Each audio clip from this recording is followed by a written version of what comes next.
जो ते मुसीबतों में गिरफ्तार रात दिन, जो ते मुसीबतों में गिरफ्तार रात दिन, आजाद उसको कर दिया पीरानो पीर ने, आजाद उसको कर दिया पीरानो पीर ने, हर गम से दूर कर दिया पीरानो पीर ने, मुफलिस को माल जर दिया पीरानो पीर ने, हर गम से दूर कर दिया पीरानो पीर ने। जिन चोरी पर हुजूर नज़ीर करम उठी, जिन चोरी पर हुजूर नज़र करम उठी, अब दाल उसको कर दिया पीरानो पीर ने, अब दाल उसको कर दिया पीरानो पीर ने, हर गम से दूर कर दिया पीरानो पीर ने। शरीयत, तरीकत, हकीकत, मारिफत চারটা স্তর রয়েছে ইসলামী শরীয়তে। আবার এই চারটা স্তরের প্রত্যেকটা স্তরে আল্লাহর নবী, সাহাবায়ে কেরাম, ওনাদের প্রদর্শিত আউলিয়ায়ে কেরামের প্রদর্শিত এবং অনুসৃত পথ, এই চারটি স্তর। সুবহানাল্লাহ বলেন। যেমন আল্লাহ রাব্বুল আলামিন প্রত্যেক আম্বিয়ায়ে কেরামের যুগে যুগে, আদম সফিউল্লাহ আলাইহিস সালাতু ওয়াস সালামের যুগে আলাদা শরীয়ত ছিল। শরীয়ত হচ্ছে ওনাকে আল্লাহ যে কিতাবটা দিয়েছেন, মনে করেন মুসা কালিমুল্লাহ, ওনাকে আল্লাহ যে তাওরাত দিয়েছেন, ঈসা রূহুল্লাহ, ওনাকে যে আল্লাহ ইনজিল দিয়েছেন, এইভাবে আসমানি কিতাব যাদেরকে দিয়েছেন, বাকি 100টি সহিফা যাদেরকে দিয়েছেন, এই কিতাব এবং সেই নবীর উপর আল্লাহর পক্ষ থেকে কিছু অদৃশ্যভাবে সংবাদ এসেছে, আবার কিছু সরাসরি ওহী এসেছে ফেরেশতার মাধ্যমে। এইগুলির সমন্বয়ে একজন ব্যক্তির জীবন গড়ার নামে হচ্ছে শরীয়ত। সুবহানাল্লাহ।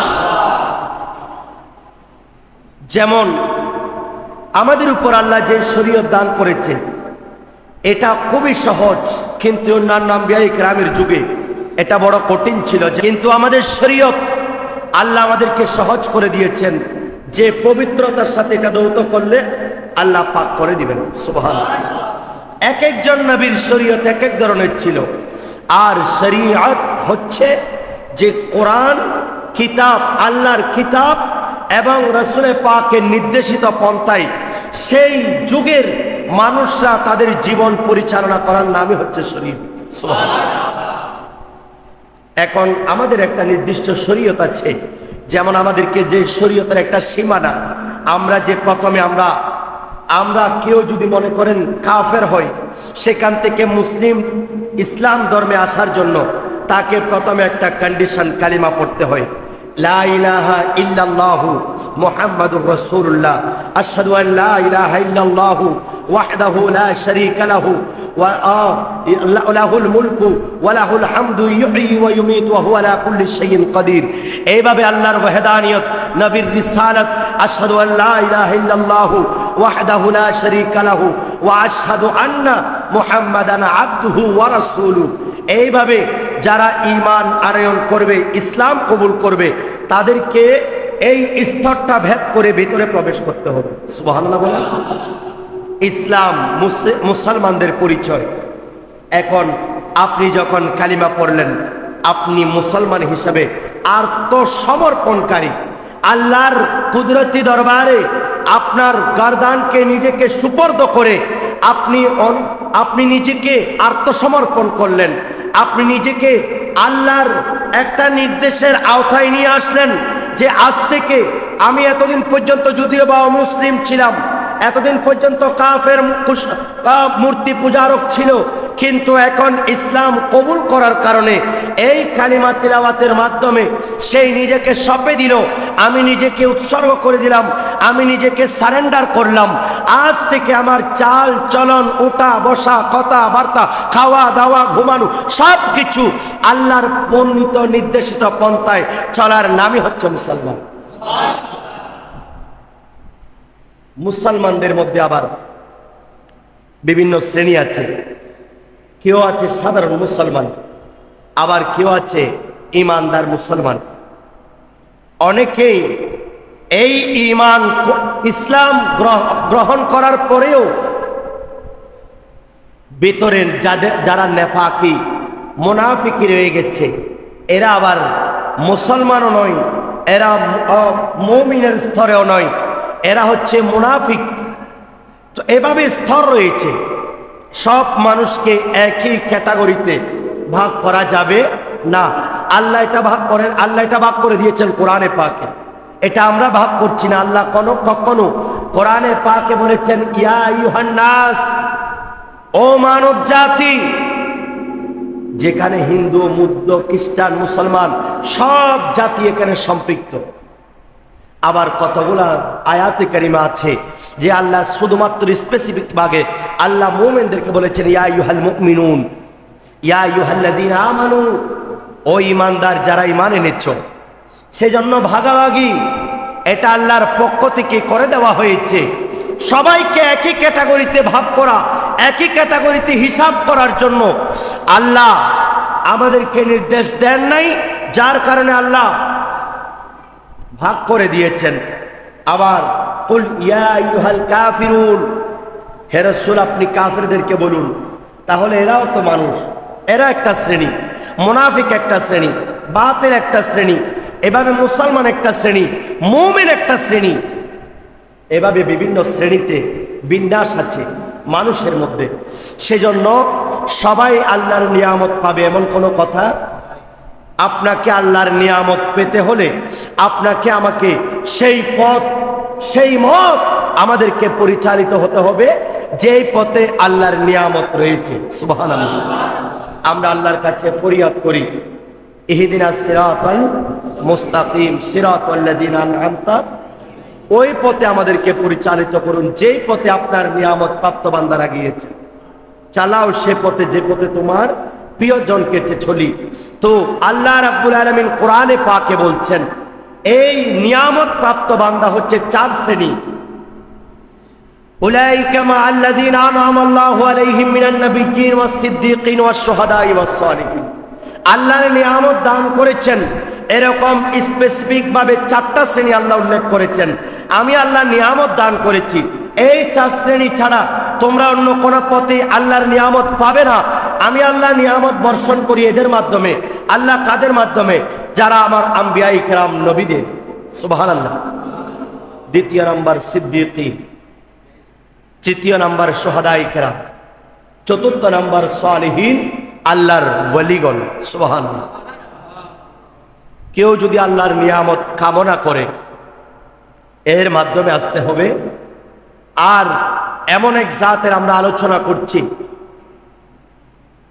যিনি তরিকতের জগতের শেখ। তরিকত এটা হচ্ছে বেলায়েত থেকে। বেলায়েতের মূল ক্ষমতা আল্লাহর নবীকে দিয়েছেন, নবী মাওলা আলী শেরে খুদাকে দিয়েছেন। সুবহানাল্লাহ। আমি বলেছিলাম শরীয়ত, তরিকত, হাকিকত, মারিফত। এই শরীয়ত হচ্ছে ইসলামের পুঙ্খানুপুঙ্খানু সবকিছু। একটা রোজাও বাদ দেওয়া। মনে করেন আল্লাহ রোজা ফরজ করেছেন, আমি যদি বলি না রোজা না রাখলেও চলবে, এটা কখনো শরীয়ত হবে? সেজন্য শরীয়ত হচ্ছে আল্লাহর নির্দেশিত পন্থা এবং নবীজির নির্দেশিত পথ মত, নবীজির দেখানো পথ নিজের জীবন পরিচালনা করা। এটার নামই হচ্ছে আপনার শরীয়ত। যেখানে নামাজ আছে, রোজা আছে, হজ আছে, যাকাত আছে, আপনার আমলে সালে আছে, গোনা থেকে বাঁচতে হবে। আল্লাহ যেগুলি থেকে নিষেধ করেছেন এগুলি পরিত্যাগ করার মাধ্যমে, আল্লাহ যেগুলি নির্দেশ দিয়েছেন এগুলি মানার মাধ্যমে একজন মানুষ শরীয়তের পায়বন্দী হবে। আর শরীয়ত যে পরিপূর্ণভাবে আদায় করতে পেরেছে, আল্লাহ তাকে অন্য একটা সেক্টরে আল্লাহ তাকে পদায়ন করবেন, আল্লাহ তাকে ট্রান্সফার করবেন যে তুমি এই বিষয়ে এই সেক্টরে তুমি সর্বোচ্চ ফলাফল অর্জন করেছো, শরীয়তের পায়বন্দিতে তুমি নিজের জীবন উৎসর্গ করেছো, দুনিয়া আখিরাতের প্রতি তোমার কোনো ধরনের লোভ লালসা নাই, তুমি দুনিয়ার প্রতি তুচ্ছ জ্ঞান করে আখিরাতের দিকে মনোনিবেশ করেছো, আখিরাতের মাধ্যমে তুমি আল্লাহকে পেয়েছো। সেজন্য শরীয়ত তুমি পুঙ্খানুপুঙ্খানু পরিচালিত হওয়ার কারণে আল্লাহ তোমাকে আরেকটা স্তরে ট্রান্সফার করলেন। সেই ট্রান্সফারটার সেই জায়গাটার নামই হচ্ছে তরিকত। সুবহানাল্লাহ। তরিকত মানে রাস্তা। সেই রাস্তায় আপনাকে আমাকে বা কোনো একজন ওয়ালিকে যখন উঠাইয়ে দিবেন তখন ওই ওয়ালি ওই বুজুর্গ সেই রাস্তা ধরে চলতে চলতে একেবারে যেতে যেতে হাকিকত প্রকৃত সত্তা কি, আল্লাহর পরিচয় কি, আল্লাহর মারিফত কি, আল্লাহর হাকিকত কি, দুনিয়া কেন সৃষ্টি করেছেন, দুনিয়ার এই নামাজ রোজা হজ যাকাত এগুলি কেন দিয়েছেন, এইভাবে এর প্রকৃত গূঢ় রহস্য ওই আল্লাহর ওয়ালি ওই বুজুর্গ জানতে পারেন। সুবহানাল্লাহ। আর যখন জেনে যাই তরিকত সেই রাস্তা ধরে যেতে যেতে যখন হাকিকতের সেই পথটা যখন সে পেয়ে যায়, আর পেতে পেতে এক সময় মারিফত স্রষ্টার পরিচয় পেয়ে যায়, এবং যার কারণে সেই দুনিয়াকে তুচ্ছ মনে করে আর আল্লাহকে আল্লাহর সান্নিধ্যে যাওয়াকে আপন মনে করে। এখন তার মনে যখন এই গূঢ় রহস্য জানা হয়ে গেছে, স্রষ্টার প্রকৃত পরিচয়, রাসূলের প্রকৃত পরিচয়, আল্লাহর সৃষ্টি জগতের গূঢ় রহস্য সেই যখন জানতে পারে, সে আর দুনিয়াতে থাকে না, সেই পাহাড়ে গহীন জঙ্গলে গিয়ে আল্লাহর ইবাদতে লিপ্ত হয়। আল্লাহ ওনাদেরকে বেলায়েতের মকাম দান করেন। কেউ যদি বলে যে না আমার শরীয়ত প্রয়োজন নাই, তরিকত নিয়ে দৌড়াদৌড়ি হবে না, আপনার ফার্স্ট স্টেশনের চা শরীয়ত, এখানে আপনাকে আগে প্রথমে কৃতকার্য হতে হবে। আপনি এই সেক্টরে কাজ না করলে আপনাকে অন্য একটা সেক্টরে ট্রান্সফার করা হবে। আপনি এই জায়গায় আগে আপনাকে যে দায়িত্ব এখানে পৌঁছানো হয়েছে সেই দায়িত্ব সম্পর্কে আপনাকে প্র্যাকটিক্যাল দেখাতে হবে। আপনি কি কি করেছেন, এই এত বছরে আপনি কি কি করেছেন, আপনার নামাজ রোজা হজ যাকাত এবং আল্লাহর বর্ণিত নির্দেশিত পন্থায় হালাল হারাম ডিভাইড করে আপনি যদি চলতে পারেন, আল্লাহর কাছে দামি হতে পারেন, তখন আল্লাহ আপনাকে পদোন্নতি দান করবেন। সুবহানাল্লাহ। যেটা আমাদের দুনিয়ার সিস্টেম। সেই জন্য একজন ওলি হওয়া সহজ নয়, একজন গাউসুল আজম আব্দুল কাদের জিলানী হওয়া অত সহজ নয়। এই শরীয়তের পুঙ্খানুপুঙ্খানু পরিচালনা করে চলে আজকে ওনারা অন্য একটা মকামে হাজির হয়েছেন। সুবহানাল্লাহ। আর ওই মকামে যখন গেলেন, এত বেশি ইবাদত, রাতের গভীরে উঠে সারা রাত ইবাদত করতে লাগলো। একদিন হুজুর গাউসে পাক শাহীন শাহ বাগদাদ রাদিয়াল্লাহু তাআলা মাদ্রাসায় নিজামিয়া থাকা অবস্থায় ওনার মাদ্রাসার একজন খাদেম যিনি মুয়াজ্জিন, ওনাকে ডাকলেন রাতের শেষ তৃতীয়াংশের প্রথম ভাগে। বললেন তুমি মিম্বরে উঠো, আজান দাও। রাতের গভীর যে সময় তাহাজ্জুদের সময়। সুবহানাল্লাহ। আজান দিলেন। এর কিছুক্ষণ পর আবার বললেন মধ্যভাগে, শেষ রাতের মধ্যভাগে বললেন আবার আজান দাও। আজান দিলেন। এবার শেষ রাতের শেষ তৃতীয়াংশের শেষ ভাগে বললেন আবার আজান দাও। তিনবার আজান দেওয়া হলো। বললেন আবার যখন সুবহে সাদিক হচ্ছে, সুবহে কাযিব দূরবিত হয়ে গেল, সুবহে কাযিব শুরু হয়ে গেল, বললেন আবার আজান দাও। এভাবে চারবার আজান দেওয়া হলো। চারবার আজান দেওয়ার পর পরের দিন সকালে একজন খাদেম জিজ্ঞেস করলেন, হুজুর আপনি চারবার আজান দিয়ালেন, কারণটা কি? বললেন এই সময়টাতে প্রথমবার যখন আজান দিয়েছি সেই সময় আল্লাহর আরশ কাঁপতে লাগলো। আল্লাহ রাব্বুল আলামিনের ঝালুয়া প্রথম আসমানে চলে আসে। আল্লাহর ঝালুয়া প্রথম আসমানে আসার কারণে প্রথম আসমান কম্পন শুরু হয়ে গেল। আমি আযান দিলাম, আর আযান দেওয়ার মাধ্যমে আমি সবাইকে জানিয়ে দিচ্ছি এই সময়টা হচ্ছে আল্লাহ কুদরতিভাবে প্রথম আসমানে অবস্থান করে আল্লাহর ঝালুয়া দিয়ে বান্দাদেরকে ডাকে, এই আল্লাহর ওয়ালিরা, এই আল্লাহর মকবুল বান্দারা, আল্লাহর দয়া চাও, তোমরা জাগ্রত হয়ে উঠে যাও, তাহাজ্জুদের নামাজে দাঁড়িয়ে যাও। আর যখন দ্বিতীয় ভাগ হয় তখন এর থেকে একটু নিম্ন পর্যায়ে যারা মানুষ আছে, সাধারণ শ্রেণী, যারা সাধারণ শ্রেণী, মধ্যম শ্রেণী, এদেরকে ডাকে, এই আমার বান্দারা তোমরা কারা আছো, ঘুম না গিয়ে উঠো, কার কাছে রিজিক চাও, আমার কাছে চাও, কার কাছে হায়াত চাও, আমার কাছে চাও, কার জন্য রিজিকের প্রয়োজন, আমার কাছে চাও, যার সাহায্য লাগবে আমার কাছে চাও। এভাবে তখন ডাকেন। একেবারে তৃতীয় যখন আযান দেয় তখন সর্বসাধারণ মানুষদেরকে ডাকে, একেবারে নিম্ন পর্যায়ের, এই তোমরা জাগ্রত হয়ে যাও, আল্লাহর দয়া যদি কামনা করতে চাও, এত দৈনিক 5 বার তুমি আল্লাহর কাছে তালাশ করেছো, আল্লাহ আমাদেরকে সঠিক পথ দেখাও। রব্বানা আতিনা ফিদ দুনিয়া হাসানাতাও ওয়া ফিল আখিরাতি হাসানা। আল্লাহ দুনিয়া আখিরাতের আল্লাহর সব নিয়ামত, আল্লাহ বরকত আমাদেরকে দান করুন। এভাবে তুমি দৈনিক 5 বার তালাশ করেছো, ফজর, জোহর, আসর, মাগরিব, এশা, কিন্তু এই সময়টা হচ্ছে ভিন্ন।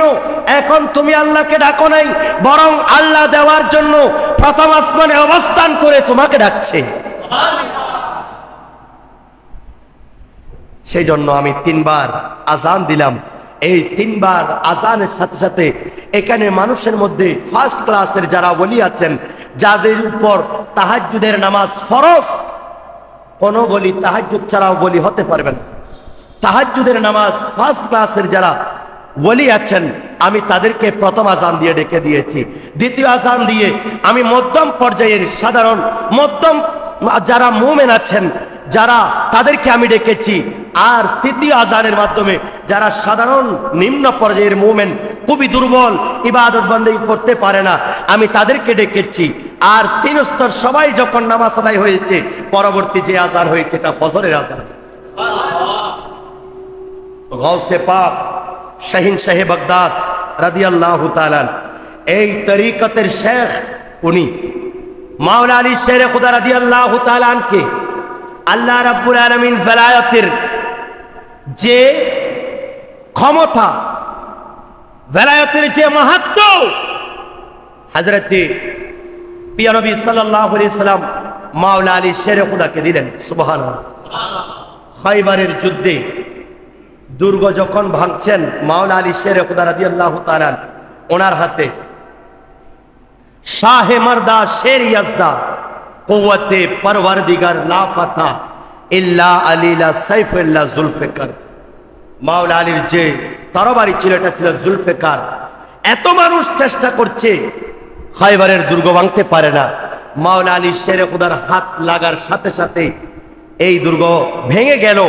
বললেন এটা মাওলা আলীর দৈহিক শক্তি নয়, বরং ভেলায়াতের যে শক্তি আল্লাহর মাহবুব নবীর আওলাদের মাধ্যমে আওলাদ হিসাবে উনি পেয়েছেন, এই শক্তিটাই হচ্ছে সেদিন কাজে লাগিয়েছেন।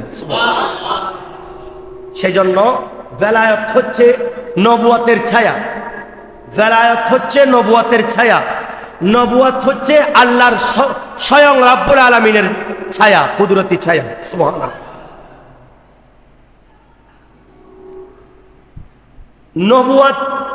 নবুয়ত বাদ দিয়ে যেমনি ভাবে আল্লাহর নৈকট্য, আল্লাহর ইয়াদগারি, আল্লাহর কুরবত হাসিল করা সম্ভব নয়, অনুরূপ ভাবে একজন ব্যক্তি ভেলায়ত ছাড়া কখনো এই নবুয়তের কামালিয়ত অর্জন করা সম্ভব। সেই জন্য শরীয়তের স্তর হচ্ছে এগুলি। আল্লাহর নিয়ামত প্রাপ্ত বান্দারা হচ্ছেন 4 শ্রেণী।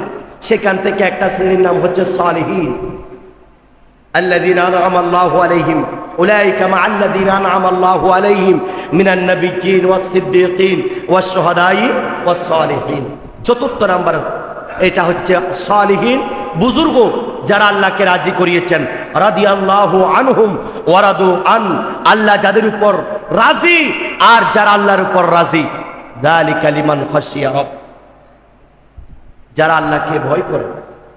এই বুজুর্গ হালালকে হালাল, হারামকে হারাম, এই ডিবেট করে যারা চলেছেন, আল্লাহর শরীয়ত পুঙ্খানুপুঙ্খানু আদায় করে নফল ইবাদতের মাধ্যমে আল্লাহর কুরবত হাসিল করেছেন, তাদেরকে আল্লাহ অন্য সেক্টর, তরিকতের সেক্টরে মাওলা আলীর ফয়ুজাত, সেই দিন আল আনার মদিনাতুল ইলমি ওয়া আলিউন বাবুহা, আমি মদিনার শহর, আর মাওলা আলী সেই জ্ঞানের দরজা, অর্থাৎ আমি নবুয়তের ধারক বাহক, আর আমার মাওলা আলী বেলায়েতের ধারক বাহক।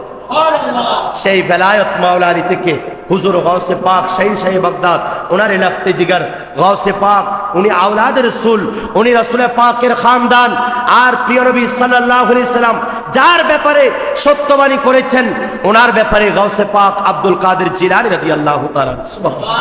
এই তরিকত, সকল তরিকতের যিনি শেখ, যিনি মূল, উনি হচ্ছেন গাউসুল আজম আব্দুল কাদের জিলানী রাদিয়াল্লাহু তাআলা।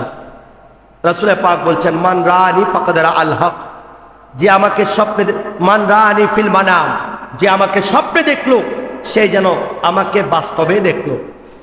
কারণ শয়তান আমার সূরত আকৃতি দান করতে। আল্লাহর নবী বলেন, হযরতে আবু সালেহ জঙ্গি মুসাব রাদিয়াল্লাহু তাআলা, গাউসে পাক আব্দুল কাদের জিলানী রাদিয়াল্লাহু তাআলা, ওনার আব্বা জান, উনি আওলাদ রাসূল। আওলাদ রাসূল যারা আছেন, রাসূল বংশের প্রদীপ যারা আছেন, আল্লাহর হক্কানি রব্বানি বুজুর্গ যারা আছেন, এরা কখনো আরেকজনের হক খেতে পারে। আপনারা শুনেছেন, একটা আপেল নদীতে ভেসে এসেছে, গাউসে পাকের আব্বা জান হেঁটে যাচ্ছেন ক্ষুধার্ত, এমনিতে পথে যদি কোনো একটা জিনিস পায়, খাবারের বস্তু, এটা খাওয়া যায়, সেটা তো পাওনা বস্তু, কিন্তু কেউ যদি একটা সম্পদ পেয়ে থাকে, এটা আবার ভিন্ন, এটা আমি পেলাম খেয়ে ফেললাম, এটা না, এটা আগে তালাশ করতে হবে। এটা তালাশ করতে করতে আপনি রেখে দিলেন, আপনাকে কাছে জমা থাকতে হবে এর প্রকৃত সন্ধান কে দিতে পারেন, এভাবে আপনাকে মাইকিং করতে হবে, ঘোষণা করতে হবে। যদি প্রকৃত অনুসন্ধানকারী পেয়ে যান, তার হাতে হস্তান্তর করতে হবে। এইভাবে বিভিন্ন পদ্ধতি আছে। তো বলতে চেয়েছিলাম, গাউসে পাকের আব্বা জান একটা আপেল পেয়েছে, খাওয়ার পর হায় আল্লাহ, আমি কি করলাম, এই একটা আপেল, এটা তো হয়তো কারো বাগানের হতে পারে, এই কারো বাগান, এটা তো কারো মালিকানাধীন হতে পারে, ওই মালিকের অনুমতি ছাড়া আমি যে আপেল খেয়েছি, আল্লাহ তুমি মাফ করে দাও। আমি কিভাবে আল্লাহ, তুমি যে তোমার ওই বান্দার হক খেয়েছি, আমি কিভাবে আল্লাহ তোমার কাছে ফরিয়াদ করব, আল্লাহ আমি কিভাবে মাফ চাইব? এই বিচলিত হয়ে উনি অনুতপ্ত হয়ে হাঁটতে লাগলেন সমুদ্র পথে, নদীর পথে। আর দেখতে দেখতে দেখা গেল একটা আপেল গাছ ওই বাগান থেকে নদীর মধ্যে পড়লো, একটা গাছের ঢাল, সেখান থেকে সুন্দর সুন্দর আপেল ধরা আছে। আর এই আপেলগুলি দেখে বুঝতে পারলেন যে এখান থেকে একটা আপেল পানিতে পড়েছে, পানিতে গিয়ে আমার কাছে এসেছে, আমি খেয়েছি। আর উঠে গেলেন, দেখলেন একজন সাদা পোশাক পরিহিত বুজুর্গ, উনি বাগানে পানি দিচ্ছেন। আব্দুল্লাহ সামাই রাদিয়াল্লাহু তাআলা ওনার কাছে জিজ্ঞেস করলেন, বললেন আপেল বাগান আপনার? হ্যাঁ আমার। বললেন আমি আপনার কাছে অনুরোধ জানাচ্ছি, একটা আপেল নদীতে ভেসে গিয়েছে, আমি পেয়েছি, ক্ষুধার কারণে বড় তীব্র ক্ষুধা লেগেছে, যার কারণে আমি খেয়ে ফেলেছি, আপনি আমাকে মাফ করে দেন। সুবহানাল্লাহ বলেন। উনি মনে মনে বললেন যে এত বড় বুজুর্গ, যিনি একটা আপেল ঝরে পড়া পেয়েছে, এই আপেলের হক আদায় করার জন্য আমার কাছে মাফ চেয়েছে। বললেন আমি তাকে সহজে ছাড়বো না, না আমি আপনাকে মাফ করব না, 12 বছর আমার ঘরে খেদমত করতে হবে, বাগানে পানি দিতে হবে। বললেন আপনি আমাকে মাফ করে দিবেন? হ্যাঁ আমি মাফ করব, কারণ আপনি মাফ না করলে আল্লাহর হক আল্লাহ ছাড়া, বান্দার হক বান্দা ছাড়া, বান্দা মাফ না করলে আল্লাহও মাফ করবে না, আল্লাহর হক আল্লাহ মাফ না করলে আর কেউ মাফ করাতে পারবে? আল্লাহর হক মাফ করানোর জন্য পন্থা হচ্ছে তওবা, আর বান্দার হক মাফ চাওয়ার জন্য পন্থা হচ্ছে তার কাছে ক্ষমা চাওয়া। বললেন আমি রাজি আছি। 12 বছর যেদিন পূর্ণ, সেই দিন বললেন আমাকে আপনি মাফ করে দিয়েছেন? বললেন না মাফ নই, আমি আপনাকে মাফও করে দিব, আবার এখান থেকে ছেড়েও দিব, কিন্তু আমার একটা মেয়ে আছে, তাকে শাদী করতে হবে। সুবহানাল্লাহ। উনি আওলাদ রাসূল হাসানি হুসাইনি দুজন। কারণ আপনার ফ্যাক্টরি যদি ভালো থাকে, আপনার সন্তান আল্লাহ প্রেমিক হবে। আপনি মা বাবা যদি হালাল পথে উপার্জন করে আপনার স্ত্রীকে খাওয়ান, পরিবারকে খাওয়ান, সেই পরিবার থেকে যেই সন্তান হবে সেটা আল্লাহকে ভয় করবে, হক হালাল চিনবে। কথা বলেন ঠিক কিনা? আর যদি আপনি ঘুষের টাকা, সুদের টাকা এনে এনে বান্ডিলে বান্ডিলে পরিবারকে খাওয়াচ্ছেন, শান্তিতে রাখছেন, সেই পরিবার থেকে এমন সন্তান জন্মগ্রহণ করবে যেই বড় হয়ে আপনি পিতামাতার বুকে, যেই বুকে আপনি তাকে রেখেছেন, সেই বুকে একদিন পা দিয়ে আঘাত করবে। নাউজুবিল্লাহ বলেন। আপনার মূল যেটা মেশিন, ফ্যাক্টরি, এটা ঠিক থাকতে হবে। হালাল পয়সায় আপনি যে আজকে আপনার পরিবার পরিজন চালাচ্ছেন, হারাম পন্থায় অর্জন করে, সেই দিন সন্তানরা, স্ত্রী সবাই আপনার বিপক্ষে যাবে কিয়ামতের ময়দানে। আল্লাহ, আমার স্বামীকে আমি বলি নাই অন্যায় পথে উপার্জন করে আমাকে খাওয়াইতো, উনি এনেছেন, আমি খেয়েছি, আমি জানি না যে উনি কোত্থেকে ইনকাম করেছেন। সন্তান বলবে আমাদের বাবাকে আমরা বলি নাই। সেই দিন আপন ভাই ভাই থেকে পালিয়ে যাবে। হালাল পয়সা, 1 টাকা খাওয়ান, এখান থেকে রিজিক পাবে, এখান থেকে আওলাদে সালেহ পাবেন। সুবহানাল্লাহ। আল্লাহর নবী স্বপ্নে বললেন, ইয়া আবা সালিহিন আতাকাল্লাহু ইবনান সালিহান ওয়া হুয়া ওয়ালাদি ওয়া মাহবুবি ওয়া মাহবুবুল্লাহি তাআলা। সুবহানাল্লাহ বলেন। সায়াকুনু শানুন ফিল আউলিয়াই ওয়াল আক্তাব কাশানি ফিল আম্বিয়াই ওয়ার রুসুল। সুবহানাল্লাহ। এ আবু সালেহ, আল্লাহ তোমাকে একজন যোগ্য আওলাদ দিবেন, যে আওলাদ, যে সন্তানটা আমার সন্তান। সুবহানাল্লাহ। যে সন্তানটা শুধুমাত্র আমার সন্তান এবং আমার মাহবুব, আমার অতি প্রিয়, আর সেই আমার মাহবুব নয় বরং আল্লাহরও প্রিয়। সুবহানাল্লাহ।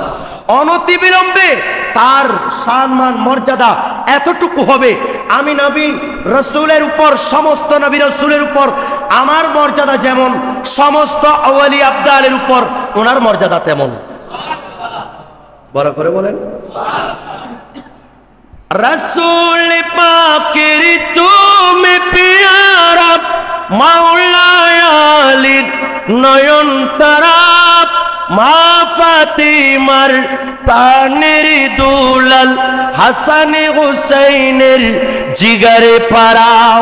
সুবহানাল্লাহ। সর্বগুণে গুণময়ী পীরানা পীর লাসানি আবদুল ওয়ালিদিগের রাজা মহারাজ লামুদের সালাম আবদুল। তৎকালীন যুগের প্রায় 300-350 জন আল্লাহর ওয়ালি, সবাই ওনার গাউসে পাকের জামানায় বাগদাদ থেকে, বিভিন্ন জায়গা থেকে খোঁজখবরি দিয়েছেন যে অনতিবিলম্বে ইরাকের মধ্যে একজন অনারবীয়, অর্থাৎ একজন আরবি ব্যক্তির জন্ম হবে, যার মর্যাদা হবে অতি উঁচু, তার নাম হবে আব্দুল কাদের। তিনি বাগদাদে বসবাস করবেন। তিনি ওয়াজ করার সময় একদিন হঠাৎ করে বলবেন, কাদামি হাদিহি আলা রাকবাতি কুল্লি ওয়ালিল্লাহ, আমি আব্দুল কাদেরের কদম বিশ্বের সকল ওয়ালিদের কাঁধের মধ্যে। আর সেই যুগে সেই জায়গায় যত ওয়ালি আব্দাল আছে, এরা সবাই আপন গর্দানকে ওনার কদমে ঝুঁকিয়ে দিবেন। এইভাবে অসংখ্য বুজুর্গ কি করেছেন, ভবিষ্যৎবাণী করেছেন যে অনতিবিলম্বে আল্লাহ রাব্বুল আলামিন একজন সন্তান, এ আবু সালেহ তোমাকে একজন সন্তান দিবে, যে সন্তানের নাম আব্দুল কাদের, যে অতি সৎ, সে আমার প্রিয়। সুবহানাল্লাহ বলেন। ওনাকে জিজ্ঞেস করা হলো, হুজুর আপনি কিভাবে বুঝলেন? গাউসে পাককে জিজ্ঞেস করা হলো যে আপনি কিভাবে বুঝলেন আপনি যে আল্লাহর ওয়ালি, আল্লাহ যে আপনাকে এত বড় মাকামত দিয়েছেন, এত বড় সম্মানের অধিকারী করেছেন? বললেন, আমি যেদিন ছোট অবস্থায় মাদ্রাসায় যাচ্ছি, যখন মাদ্রাসায় তালেবে ইলমরা যায়, ওদের জন্য ফেরেশতারা ডানা বিছিয়ে দেন, আর ফেরেশতারা যখন আমার জন্য ডানা বিছিয়ে দিচ্ছে, আমি আব্দুল কাদের নিজ চোখে দেখেছি। শুধু তাই নয়, আমি যখন ক্লাসে ছিলাম, ক্লাস ভরপুর ছিল, একেবারে কোথাও জায়গা নাই, এক ওস্তাদ পড়াচ্ছেন আর ছাত্ররা সবাই পড়ছে, আমার যেতে একটু লেট হলো। আমি যখন মাদ্রাসায় গেলাম, হঠাৎ অদৃশ্য থেকে আওয়াজ আসলো, তাফাসসাহু লিওয়ালিল্লাহ, আল্লাহর ওলিদের জন্য তোমরা জায়গা করে দাও। এখানে ক্লাসে যারা ছিল সবাই শুনেছে আর সবাই তাড়াতাড়ি আমার জন্য জায়গা করে দিয়েছে। ইনি আব্দুল কাদের জিলানী রাদিয়াল্লাহু তাআলা। ওনার বেলায়েত, ওনার ক্ষমতা, ওনার এই কারামতগুলি এত বেশি পর্যায়ে, মুতাওয়াতির হাদিস যেমনিভাবে বিভিন্ন যুগে হাদিসে মশহুর, যেমনিভাবে সবার কাছে গ্রহণযোগ্য, ওনার এই কারামতগুলি, এগুলি সনদ মতন, এগুলির মাধ্যমে গাউসে পাকের যুগ থেকে এখনো পর্যন্ত এগুলি এভাবে ধারাবাহিকভাবে বর্ণিত, অস্বীকার করার কোনো যোগ। কারণ কারামাতুল আউলিয়া হাক্কুন আই সাবিতুন বিল কিতাবি ওয়াস সুন্নাহ। ইমাম আযম আবু হানিফা বলছেন, আল্লাহর ওলির কারামত হচ্ছে এটা কোরআন সুন্নাহ দ্বারা সমর্থিত এবং এগুলি প্রমাণিত। সুবহানাল্লাহ বলেন। ওনার যুগের মধ্যে গাউসে পাক শাহিন সাহেব বাগদাদ একদিন হযরতে, ওনার যুগে আরেকজন বুজুর্গ হযরতে হাম্মাদ রাদিয়াল্লাহু তাআলা, ওনার সাথে জুমার নামাজে যাচ্ছেন। উনি আল্লাহর ওলি, উনিও আল্লাহর ওলি, উনিও ওনাকে চিনেন, উনিও ওনাকে চিনেন। কিন্তু হাম্মাদ রাদিয়াল্লাহু তাআলা ওনার সাথে যাওয়ার সময় ওনার কিছু বক্তবিন্দু ছিল, আর গাউসে পাক ওনার সাথে সাথে সাথে জুমার মধ্যে যাচ্ছেন, মসজিদের মধ্যে যাচ্ছেন, যেটার নাম হচ্ছে রাশফাহ জামে মসজিদ। এই বাগদাদের মধ্যে যাওয়ার সময় হযরতে হাম্মাদ রাদিয়াল্লাহু তাআলা একটু পরীক্ষার জন্য ওনাকে ধাক্কা দিয়ে নদীতে ফেলে দিলেন, পুল থেকে, এই ব্রিজ থেকে যখন ফেলে দিলেন, গাউসে পাক শাহিন সাহেব বাগদাদ রাদিয়াল্লাহু তাআলা উনি পানিতে পড়ে গেলেন। এত বেশি ঠান্ডা, আর ওনার শরীরের মধ্যে একটা পশমযুক্ত কাপড় ছিল, এটা সম্পূর্ণ ভিজে গিয়েছে। ওনার পকেটের মধ্যে কিছু কিতাব ছিল, এই কিতাবের অংশগুলিকে উনি উপরে ধরলেন, অনেক কষ্টের বিনিময়ে উপরে পাড়ে উঠলেন।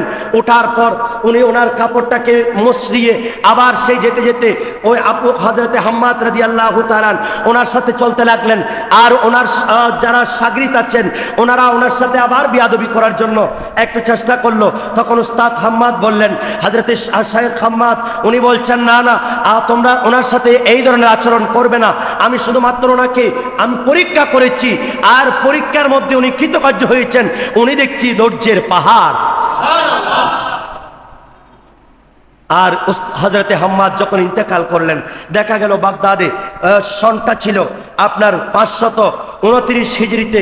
উনি উস্তাদ এই হযরতে হাম্মাদ রাদিয়াল্লাহু তাআলা জিয়ারতে গেলেন, দীর্ঘক্ষণ সেখানে দাঁড়িয়ে রইলেন। সবাই পিছনে ফকির দরবেশেরা সবাই জিয়ারত করছেন, এতক্ষণ জিয়ারত তো আমরা কখনো দেখি নাই। হঠাৎ করে দেখলেন গাউসে পাক শাহিন সাহেব বাগদাদ একটু মুস্কি হাসলেন। এবার আসার পরে জিজ্ঞেস করলেন, হুজুর আপনি হাসলেন কেন? বললেন, এই দীর্ঘদিন পূর্বে আমি এই হযরতে হাম্মাদ রাদিয়াল্লাহু তাআলা ওনার সাথে আমি জুমার নামাজে যাচ্ছি, উনি আমাকে একটা ধাক্কা দিয়ে নদীতে ফেলে দিলেন, আমার এই অবস্থা হলো। আমি জুমার গেলাম, তখন এই অবস্থায় উস্তাদ হাম্মাদ যখন হযরতে হাম্মাদ যখন ইন্তেকাল করলেন, আমি দেখতে পেলাম ওনার ভেলায়তের মকামতের আল্লাহ এত সম্মান তাকে দান করেছেন। ওনার মাথায় নুরানি তাজ, ওনার পোশাক এত সুন্দর, জান্নাতি পোশাক, জান্নাতি নহর, কিন্তু দেখা যাচ্ছে একটা পা অবশ। আমি জিজ্ঞেস করলাম, এই উস্তাদ হযরতে হাম্মাদ রাদিয়াল্লাহু তাআলা আপনার এই অবস্থা কেন? আই গাউসে পাক শাহিন সাহেব বাগদাদ, আমি আল্লাহর দরবারে এত বেশি কামালিয়ত অর্জন করেছি, আল্লাহ আমাকে বড় পছন্দ করেন, কিন্তু এই হাতটা আমার অবশ এখনো পর্যন্ত রয়ে গেছে, কারণ এই হাত দিয়ে আমি আপনি আব্দুল কাদেরকে একটা ধাক্কা দিয়েছিলাম। আপনি একটু দোয়া করেন আল্লাহ যেন আমাকে মাফ করে দেয়। আর গাউসে পাক দীর্ঘক্ষণ আল্লাহর কাছে ফরিয়াদ করলেন, দেখা গেল গাউসে পাকের সাদকায় এই হাত ভালো হয়ে গেল। ইনি আব্দুল কাদের জিলানী রাদিয়াল্লাহু তাআলা। শুধু তাই নয়, যখন গাউসে পাক শাহিন সাহেব বাগদাদ রাদিয়াল্লাহু তাআলা উনি ওনার গুনিয়াতুত তালিবিন কিতাবের মধ্যে ওনারা শরীয়তের পায়বন্দি থেকে এক কাতরা এক চুল পরিমাণ ওনারা নড়াচড়া করেন, উনি নির্দেশ দিয়েছেন। ওনার গুনিয়াতুত তালিবিনের প্রথম সবক হচ্ছে যে প্রথমে যাদের ঘরে যাবে, কারো ঘরে যাওয়ার সময়, ঘরে ঢোকার সময়, তখন তোমাকে আগে প্রথমে কি নিতে হবে? অনুমতি। তখন প্রিয় নবী সাল্লাল্লাহু আলাইহি ইসলামের দরবারে একজন আসলো, উনি এগুলা বর্ণনা করছেন যে ইয়া রাসূলুল্লাহ, আমি কি ভিতরে আসতে পারি? নবীজি একজন খাদেমকে বললেন, যাও তাকে নবীর ঘরে অথবা অন্য কারো ঘরের মধ্যে প্রবেশ করার সিস্টেমটা বাতলিয়ে দাও। তখন উনি বললেন, ওনাকে সহ নিয়ে, আসসালামু আলাইকুম ইয়া রাসূলুল্লাহ, ইয়া রাসূলুল্লাহ আপনার উপর সালাম বর্ষিত হোক, আমি কি ভিতরে আসতে পারি? তখন নবীজি অনুমতি দিলেন, উনি প্রবেশ করলেন। সুবহানাল্লাহ। কারো ঘরে অনুমতি নেওয়ার একটা সিস্টেম হচ্ছে, দরজায় নক করে সালাম বিনিময় করা, আসসালামু আলাইকুম। ভিতর থেকে আওয়াজ করলো না, আপনি দাঁড়াবেন। আরেকটা সালাম, এটা রাসূলে পাকের শিক্ষা।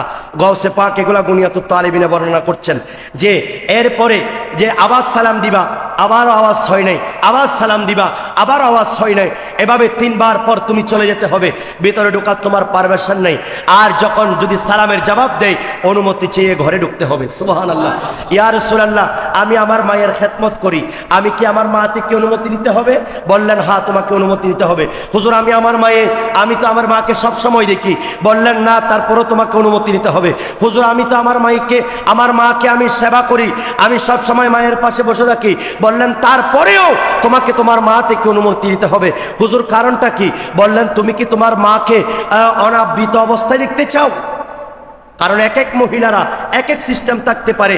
রাসূলে পাকের নির্দেশ, যতক্ষণ পর্যন্ত সালামের জবাব দেওয়া হবে না, অথবা হাতের মধ্যে লাঠি অথবা কোনো একটা কিছু দিয়ে নক করতে হবে, আপনাকে ইশারা করতে হবে, এটা রাসূলে পাকের নির্দেশ। আর পরিচয় বলা, একদিন নবীজির দরবারে আসলেন একজন, নক করলেন, বললেন, কে? বললেন, আনা। বললেন, আনা, আমি। নবীজি বলছেন, আনা আনা, আমি কি কোনো কারো নাম হতে পারে? সুবহানাল্লাহ। সেই জন্য সুন্দর পরিচয় দিয়ে গাউসে পাক এগুলা বুনিয়াতুত তালেবিনে বর্ণনা করছেন। একজন মানুষের ঘরে প্রবেশ করতে হলে প্রথমে তার এই অনুমতির মাধ্যমে তাকে ঢুকতে হবে। এটা হচ্ছে আল্লাহর ওলিদের, কারণ ওনারা এক বিন্দু পরিমাণ শরীয়ত থেকে নড়াচড়া করেন। আজ বেলায়েতের এই হুজুর গাউসে আজম দস্তগীর উনি আরো বলছেন যে সব সময় তাকওয়ার পোশাক পরো, যেই পোশাক পরার কারণে অহংকার না আসে, যেই পোশাক তোমাকে অহংকারের দিকে নিয়ে যাবে না, যেই পোশাক পরলে আল্লাহর ভয় অন্তরে ধারণ হয়, এবং স্বল্প তুষ্ট দ্বারা নিজেকে সন্তুষ্ট করো। 1 টাকা ইনকাম করেছে, এটার উপর সন্তুষ্ট থাকো, আল্লাহ তোমাকে নিয়ামত বাড়িয়ে দিবেন। না উনি 50 লক্ষ টাকার মালিক, আমি যদি 30 লক্ষ না হই, এই ধরনের চিন্তা ত্যাগ করা, অল্প তুষ্টে তুষ্ট হওয়া, এটা ইমানদারের পরিচয়। সুবহানাল্লাহ বলেন। এবং তুমি যদি দুনিয়ার প্রতি তুচ্ছতাচ্ছিল্য করো, এই একজন ব্যক্তি দুনিয়া, আখিরাত এবং আল্লাহর সান্নিধ্য, এটা একই শৃঙ্খলাবদ্ধ, একটি জঞ্জিরের মতো, শৃঙ্খলের মতো। আর তুমি যখন এই দুনিয়াকে যখন বাদ দিবা, তোমাকে অবশ্যই তোমাকে ধারণ করবে আখিরাত। তুমি যে কিন্তু দুনিয়াকে বাদ দিয়েছো, আখিরাত চাইবে তোমাকে বুকে নিতে। তুমি যখন আখিরাতের এই লোভ লালসা বাদ দিয়ে, আর জান্নাতের তুমি লোভ লালসা বাদ দিয়ে তুমি যখন আল্লাহর সান্নিধ্য চাইবে, তখন দুনিয়া এবং আখিরাত তোমার পিছনে দিবে। গাউসে পাকের এগুলি নসিহত। আর মুহিউদ্দিন, দিন কো জিন্দা করনে ওয়ালা, দিনকে পুনরুজ্জীবন করা। উনি বললেন, আমি একদিন বাগদাদে একটা ওয়াজ থেকে আসছি, খালি পায়ে ছিলাম। আমি যখন যাচ্ছি তখন দেখতে পেলাম একজন বড় ক্ষীণকায় একজন বৃদ্ধ, যে একেবারে উঠে দাঁড়াতে পারছে না, শুয়ে আছে, যার শরীরের রং পরিবর্তন হয়ে গেছে, একেবারে চামড়ায় তার বোঝা যাচ্ছে না, এত বেশি রুগ্ন, এত বেশি অসুস্থ, দুর্বল। উনি আমাকে দেখে বললেন, আসসালামু আলাইকুম ইয়া আব্দুল কাদের। আমি সালামের জবাব দিলাম। বললেন, কে আপনি? বললেন, এ আব্দুল কাদের, আমাকে একটু ধরো, আমাকে একটু বসাও। আর ওই বৃদ্ধকে আমি যখন বসাইলাম, বসানোর পরে দেখছি তার শরীর আস্তে আস্তে আগের মতো সবল হয়ে যাচ্ছে, তার চামড়াগুলি সুন্দর হয়ে যাচ্ছে, তার আকৃতি পরিবর্তন হতে লাগলো। এক পর্যায়ে দেখা গেল আমি তাকে ধরে তুলে ফেললাম, উনি দাঁড়িয়ে গেলেন। বললেন, হে আব্দুল কাদের, তুমি কি চিনতে পেরেছো আমি কে? আমি হলাম দ্বীন ইসলাম। আর এই আব্বাসীয় খলিফাদের যারা নারী লুবি, সম্পদ লুবি, যারা ক্ষমতার লুবে আজকে ইসলামকে জর্জরিত করেছে, শিয়া, মুতাজিলা, কদরিয়া, জাবরিয়া, রাফিজি, খারেজি, এই সকল শ্রেণীর উদ্ভবের কারণে আমি ইসলাম বড় দুর্বল হয়ে গেছি, ইসলাম বড় ক্ষীণকায় হয়ে গেছি। মদিনা মুনাওয়ারা থেকে রাসূল পাক যে ইসলামের তাবলীগ করেছেন, সাহাবায়ে কেরাম যে পথ দেখিয়েছেন, আজকে বড় দুর্বল হয়ে গেছি আমি। ইসলাম তুমি মহিউদ্দিন, তুমি আব্দুল কাদেরের মাধ্যমে আল্লাহ পাক জিন্দা করবেন, সেজন্য আজকে থেকে তোমার নাম মহিউদ্দিন। সুবহানাল্লাহ। আর আমি যখন মসজিদে পৌঁছলাম, একজন দেখলাম আমার জন্য জুতা নিয়ে আসছে, বললেন ইয়া মহিউদ্দিন, এগুলি আপনার জুতা। এই নামে আমাকে কখনো ডাকে নেই। আমি নামাজ আদায় করলাম, নামাজের পর দেখছি আমাকে সবাই আমার সাথে মুসাফাহা করছে, মুআনাকা করছে, আর আমাকে মহিউদ্দিন বলে সম্বোধন করছে। বললেন এই নামে তো আমার আগে ছিল না। বললেন আজকে থেকে আপনি মহিউদ্দিন, দিন কো জিন্দা করনে ওয়ালা। সুবহানাল্লাহ। ইনি গাউসে পাক শাহিনশাহ বাগদাদ রাদিয়াল্লাহু তাআলা, যার বেলায়েতের মকাম সুউচ্চ, যার কারামত কামালিয়ত, যাকে শয়তান পর্যন্ত ধোঁকা দিতে পারে না, যার অসংখ্য নজির, সন্তান নেই দোয়া করেছেন সন্তান দিয়েছেন, সম্পদ নেই দোয়া করেছেন সম্পদ দিয়েছেন, দ্বীনের তালিম এত বেশি শিক্ষা দিয়েছেন, এবং বিশেষ করে ইসলামী শরীয়তের পুঙ্খানুপুঙ্খানু এই অবদান আল্লাহর ওয়ালিদের, রাসূল পাকের, সাহাবায়ে কেরামের পর তাবিন, তবে তাবিনের পর ইসলামকে যাদের কারণে আমরা পুনরুজ্জীবিত পেলাম, যাদের কারণে আমরা ইসলাম পেয়েছি, আজকে তাদেরকে মানতে এক শ্রেণীর মানুষ অপারগ, তারা মানতে রাজি নয়। আমি বলবো সেই দিন 500-470 হিজরি থেকে এই সময়ের মধ্যে গাউসে পাক যদি না হতো, আমরা ইসলাম পেতাম না বাবা। আল্লাহর ওয়ালিরা না হলে এই দেশে ইসলাম প্রচার কখনো সম্ভব হতো। ওনারা সেই দিন আরব দেশ থেকে অনারবি দেশে ব্যবসায়িক উদ্দেশ্যে এসে সেখানে মানুষকে সততা, ইসলামের বিধিবিধান, নিয়ম কানুন, সুফি ভিত্তিক ইসলাম আজকে উপহার দিয়েছেন বলেই আমরা সেই সুফি ভিত্তিক ইসলামে লালিত পালিত হয়ে আমরা সঠিক মদিনার ইসলাম পেয়েছি। এই পথে থাকার আল্লাহ আমাদেরকে তৌফিক দান করুক, আমিন। আর আল্লাহ বলছেন এই 4 শ্রেণী ছাড়া আমি কারো উপর নিয়ামত বর্ষণ করব না, আমি তাদেরকে নিয়ামত বর্ষণ করব যারা এই 4 শ্রেণীতে থাকবে। একজন হচ্ছেন নবীয়িন, সিদ্দিকিন, শুহাদায়ে কেরাম, সালেহিন, আল্লাহর ওয়ালিরা। এই 4 শ্রেণী যাদের উপর আছে, তাদের উপর আপনি যদি থাকেন, আমি যদি থাকি, আল্লাহর নিয়ামত আমরাও পাবো। আল্লাহ আমাদেরকে কবুল করুক, আমিন।